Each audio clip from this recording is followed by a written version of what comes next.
नमस्कार, मैं योगाचार्य जी.एस. रावत। तो आज बात करेंगे कपालभाति के विषय में। कपालभाति को कैसे उपयोग में लाया जाए, कैसे इससे अधिक से अधिक फायदे लिए जाएं, कितनी देर किया जाए, किसे करना चाहिए, किसे नहीं करना चाहिए, ठीक है, उस सब के बारे में हम आज बात करेंगे। कपालभाति जो क्रिया है षटक्रम से ली गई क्रिया है और षटक्रम हमारे शरीर को शुद्धिकरण के लिए है ताकि हमारा शरीर ध्यान योग के लिए तैयार हो सके। बहुत सारी जगहों पे उल्लेख है, ये प्राणायाम है, लेकिन अधिकांश से षटक्रम में ही रख के किया जाता है कि ये शोधन करने की एक क्रिया है। बहुत सारे लोग इसका अभ्यास करते हैं, कभी कभी सही करते हैं, कभी गलत भी किया जाता है। तो उस पे हम थोड़ी सी बात करेंगे कि कैसे ऐसे किया जाए। अधिकांश तक लोग जोर देने पे बिलीव रखते हैं कि बहुत जोर से करेंगे तो इसका बहुत अच्छा रिजल्ट आएगा। ऐसा नहीं है। योग बहुत बारीक से बारीक क्रियाओं से लाभ देने की बात करता है। जैसे बहुत ज्वाइंट मूवमेंट्स है, बहुत ब्रीदिंग से रिलेटेड है, अंतर को हील करने की बात करता है, ध्यान की बात करता है, शांत होने की बात करता है, ना कि बहुत जोर जबरदस्ती से हम इस क्रिया को करेंगे तो इसका बहुत अच्छा रिजल्ट आएगा। ऐसा नहीं है।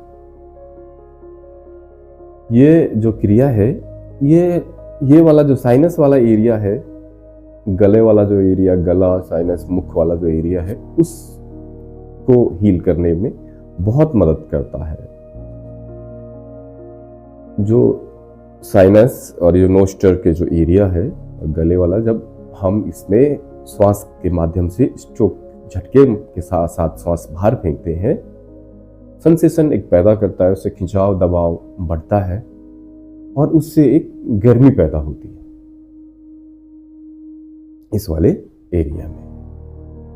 तो जब इसे किया जाता है तो जिन लोगों को बहुत सारा कफ है, पानी रहता है, कोल्ड, कफ इत्यादि बहुत सारी पानी से जुड़ी हुई समस्याएं रहती है, पानी की मात्रा बहुत रहती है, उन लोगों पे बहुत लाभकारी है।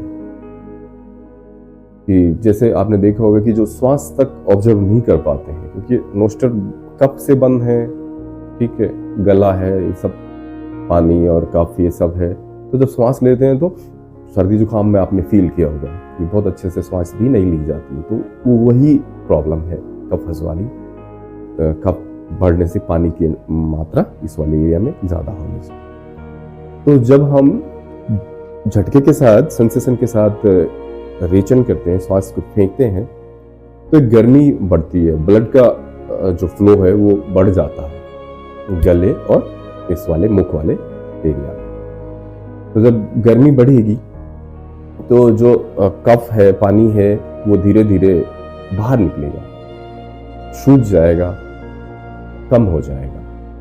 और जो कफस जो वाले जो लोग हैं, जो सर्दी खांसी इन सब से पीड़ित है, उसमें उनको लाभ मिलेगा। और जैसे जो मानसिक समस्याएं जिन लोगों को रहती है, बहुत सारे तनाव से जुड़ी हुई समस्याएं, डिप्रेशन है, बूझे बूझे से रहते हैं, उन लोगों में भी ये बहुत अच्छी रिजल्ट देती है। लेकिन करना कैसा होता है, इस बात का बहुत ध्यान रखना होता है। डिटॉक्सिफिकेशन का भी है इसमें, वो भी इससे हो जाता है, ठीक है। तो महत्वपूर्ण होता है कि इसको करते कैसे हैं।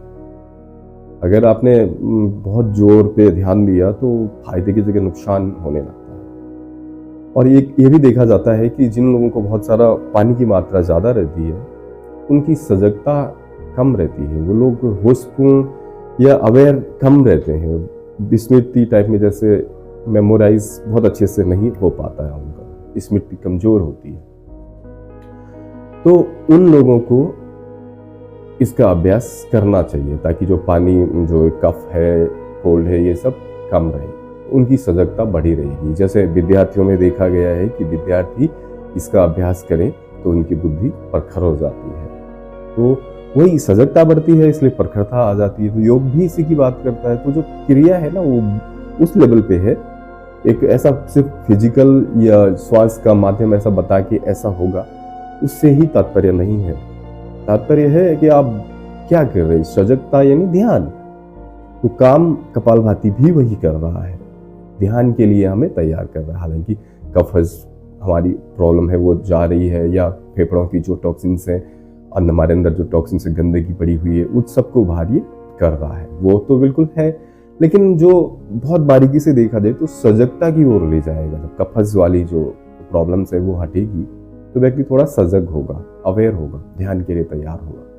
तो ऐसी ठीक विद्यार्थियों में बोला गया है, तो उसका यही कारण है कि वो ध्यान यानी कंसंट्रेशन, फोकस उनका अच्छा खासा होने लगता है और उन्हें उनकी पढ़ाई में बहुत हेल्प मिलती है उससे। और उन्हें जो पढ़ाई का दबाव है, एग्जाम के फोबिया है, उन सब में थोड़ी सी रिलैक्स मिल सकता है, क्योंकि ये बहुत बारीकी से ध्यान के लिए हमारे फोकस को बिल्कुल हील करने के लिए काम कर रहा है। और दूसरा जो सेंसेशन के साथ जो इसमें हीट पैदा होगी, गर्मी पैदा होगी, उससे ये कफ और ये परेशानियां चली जाएगी। ठीक है, तो देखते हैं करते कैसे हैं इसको। ठीक है, ऐसे आराम से आप सुखासन में बैठ जाए। ठीक है, और अगर आप बिल्कुल शुरू शुरू में कर रहे हैं तो आराम आराम से ऐसे, फिर पॉज करें,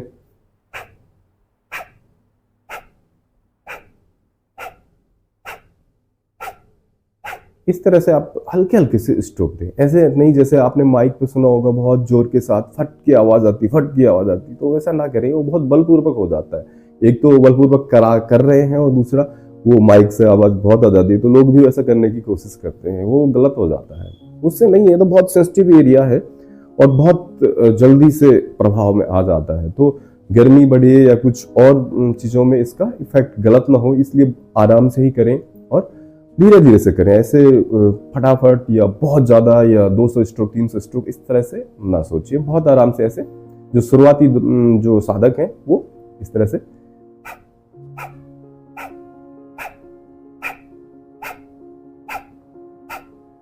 ठीक है, हल्के से। जो थोड़ी सी अभ्यास कर चुके हैं, जिन्हें समस्या नहीं है, कोई प्रॉब्लम नहीं है, वो थोड़ी सी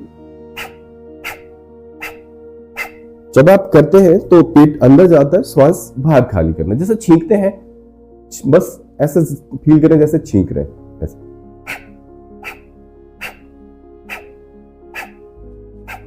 हल्का सा पॉज करें, श्वास अपने आप से भर जाती, श्वास लेने की आपको जरूरत ही नहीं पड़ेगी, अपने आप से आ जाएगा। बस आपको क्या करना है, श्वास को नोस्ट्रल से बाहर फेंकना है। पेट अंदर चला जाता है खुद ब खुद, आप श्वास को बाहर फेंकेंगे और ऐसा चेहरा प्रफुल्लित करके शुरू में 15-20 बार करें। 15-20 स्ट्रोक काफी है, वो भी बहुत आराम से। ठीक है, जैसे जैसे आपका अभ्यास होने लगे तो उसको आप बढ़ा सकते हैं, तब आप थोड़ा स्ट्रोक बड़े दे सकते हैं कि ऐसे सिर्फ श्वास को बाहर फेंकना है और कुछ इसमें बहुत ज्यादा आपको करने की आवश्यकता नहीं है। ठीक है, तो जिन लोगों को कोई समस्या है, जैसे गैस्ट्रिक है, बहुत एसिड रहता है, उनको नहीं करना चाहिए। हार्निया है, नहीं करना चाहिए। या कोई इंजरी है, स्लिप डिस्क वगैरह कोई ऐसा कुछ प्रॉब्लम है, तो उन्हें भी थोड़ा ध्यान से किसी की गाइडेंस में करना चाहिए। ऐसे नहीं कि बस सुना है, देखा है माइक पे लोगों को बोलते हुए, वहां आवाज आ रही थी, हमें भी वैसा करना है। नहीं, कपालभाति थोड़ा रिस्क ही हो जाता है अगर आप इसको अननेसेसरी जोर जबरदस्ती से करते हैं, थोड़ी सी नुकसान होने की संभावना रहती है। तो इसलिए गाइडेंस का ले, अगर आपको परेशानी है, कोई दिक्कत है, कोई प्रॉब्लम है, बीमारी है, तो किसी की गाइडेंस में करें तो आपको लाभ होंगे। ठीक है, जैसे गर्भवती महिलाओं को भी नहीं करना चाहिए। ठीक है, जिनको कार्डियक इशू है नहीं करना चाहिए। ब्रेन मिर्गी, चक्कर आना या जी मचलाना कुछ इस टाइप से होता है तो उनको भी नहीं करना चाहिए।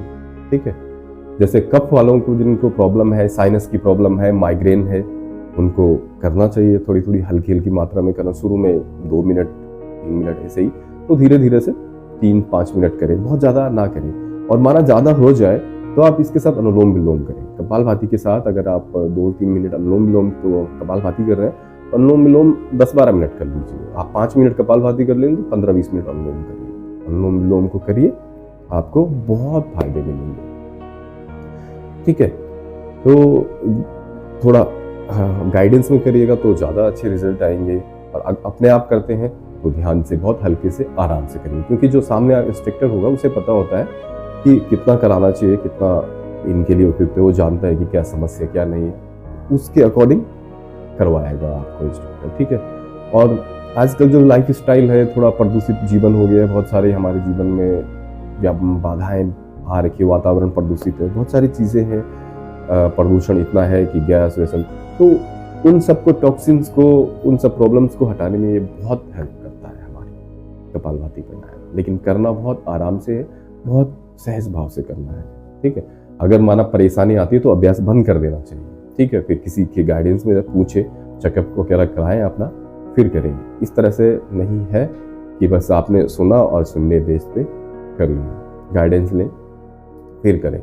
अगर ये ज़्यादा हो जाता है, कोई गड़बड़ होती है, तो अनुलोम विलोम और इसका कॉम्बिनेशन के साथ करें तो बिल्कुल नॉर्मल हो जाएगा फिर, क्योंकि अनुलोम विलोम बैलेंस कर देता है। सपोज कोई गर्मी बढ़ जाए या जैसे हमारे लीवर या कोई और ऑर्गन्स पे कोई प्रॉब्लम से इसके कारण हो, तो आप अनुलोम विलोम बढ़ा दीजिए, बिल्कुल वो मैनेज हो जाएगा। अनुलोम विलोम बहुत उपयोगी है इसके साथ करना, कपालभाति और अनुलोम विलोम का कॉम्बिनेशन बैलेंस कर देता है इस चीज़ को, ठीक है। इनको साथ में करके दोनों को, कपालभाति को मैक्सिमम 3-4 मिनट, 3-5 मिनट तक इतना ही करें, अनुलोम विलोम 15 मिनट तक करिए, आप बहुत सारी समस्याओं से निजात पाएंगे, ठीक है। वीडियो ज़्यादा लंबा ना हो, इसलिए मैं विराम देता हूँ अपनी वाणी को। मिलते हैं दूसरे वीडियो में। प्रणाम।